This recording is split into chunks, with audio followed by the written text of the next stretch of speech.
সুপ্রভাত বন্ধুরা, গোপুর কথা চ্যানেলে আবারও আপনাদের একবার স্বাগত। আমাদের মন মেজাজ ভালো নেই, নিশ্চয়ই আপনারা দেখেছেন।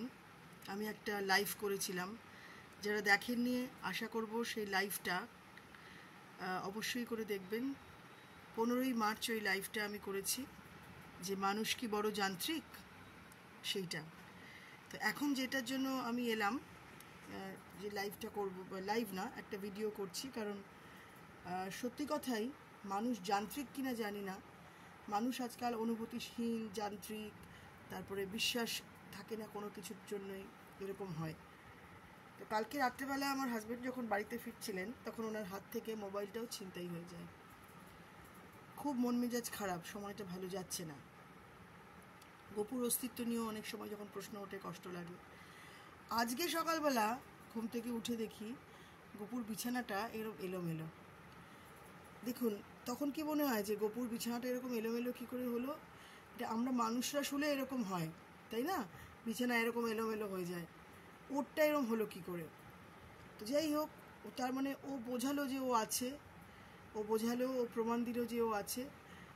সেই জন্য ও এদিক ওদিক করতে গিয়ে কুচকে গেছে। এরমও হতে পারে আমার অনেকগুলো বিড়াল আছে, তারা ওর কাছে গিয়ে শোয়। আমার যে বিড়ালগুলো ওর কাছে গিয়ে শোয়, তাদেরকে আমি দেখাই, এই যে এর নাম সফেদি, ও শোয় গিয়ে। তো এবার ও যে শোয় গিয়ে, তো ও কিন্তু ওইখানটাতেই বসে আছে, হয়তো গেছিল কখনো। তার মানে এটাও কিন্তু প্রমাণ পাওয়া যায়, ও যে ধরুন যখন গিয়ে শোয়, তার মানে কি গোপু ডাকে বলেই তো শোয়? এই বিশ্বাসটাই বা কেন থাকবে না বলুন? গোপু ডাকে বলেই শোয়। তো যাই হোক, এটাই আমার বলার ছিল, যে বিশ্বাস থাকতে হবে। আর গোপু আবার হয়তো একটু প্রমাণ দেখালো যে দেখো মা, আমি তোমাদের সাথেই আছি। তাই জন্য আমরা যেরকম ঘুমোলে বিছনা এলোমেলো হয়ে যায়, গোপুর বিছনাটাও এরমভাবে এলোমেলো হয়ে গেছে। কিন্তু আজকে রোববার, আজকে একটু বেলা করেই গোপুকে তুলব, কারণ বাড়ির সমস্ত কাজ কমপ্লিট করে, সমস্তটা করে তারপরে গোপুকে তুলতে হবে।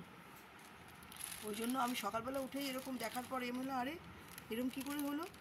তখন ভাবলাম গোপুর তো সবটাই আপনাদের সাথে শেয়ার করি, যেহেতু এটা গোপুর ব্লগ, তাহলে এটাও শেয়ার করি। দেখি বিছানাটা পুরো দলা পাকানো, কোচকানো, ঠিক আছে। আর এরকম এই যে গোপুর খাটটা দেখুন, হ্যাঁ, গোপুর একটা ডিমান্ড খাট এটা। তো খাটটা এরকম দলা পাকানো, কোচকানো, আর গোপু এরকম শুয়ে আছে। তো সেই জন্যই মনে হলো যে এটা অবশ্যই করে আপনাদেরকে দেখানো উচিত, সেই জন্যই দেখালাম। যাই হোক, আসছি আরও অনেকগুলো পরপর ভিডিও নিয়ে। সারাদিন আপনারা গোপুর সাথে থাকুন, গোপুকে নিয়ে থাকুন, গোপুকে ভালোবেসে থাকুন। আপনাদের মনের সমস্ত ইচ্ছে পূর্ণ হোক, তার সাথে সাথে আমারও ইচ্ছে পূর্ণ হোক, তার সাথে সাথে আমারও কষ্টের দিনের অবসান হোক, আপনাদেরও কষ্টের দিনের অবসান হোক। সমস্ত দুঃখ, দারিদ্রতা, লাঞ্ছনা, যন্ত্রণার থেকে আপনারা মুক্তি পান, এই আমারও মানে প্রার্থনা রইল। আর আপনারাও গোপুর কাছে এইটাই প্রার্থনা করবেন। ভালো থাকবেন, সুস্থ থাকবেন, আনন্দে থাকবেন, গোপুকে অনেক অনেক আদর দেবেন, গোপুকে অনেক অনেক ভালোবাসবেন, এই ইচ্ছেতেই আজকের ভিডিওটা করলাম। খুব ভালো থাকবেন। ওর এখনও ঘুম পুরো হয়নি, ওই জন্য দেখুন মনে হচ্ছিল ওর চোখটা এরম বন্ধ। দেখুন, এটা কিন্তু থাকার, এটা কিন্তু দেখার চোখ। এটা আমি বলছি বলে দেখতে হবে তেমন না, এটা কিন্তু দেখার চোখ।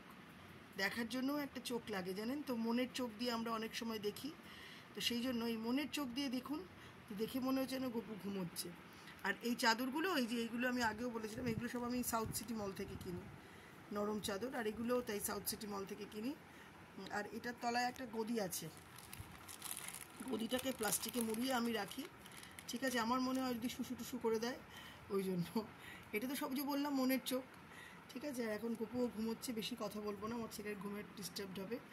খালি এইটাই দেখালাম যে এই বিশ্বাসেই আমি রেখেছি যে গোপুর চাদরটা কীরকম এলোমেলো হয়ে গেছিলো, সেটাই দেখানোর জন্য।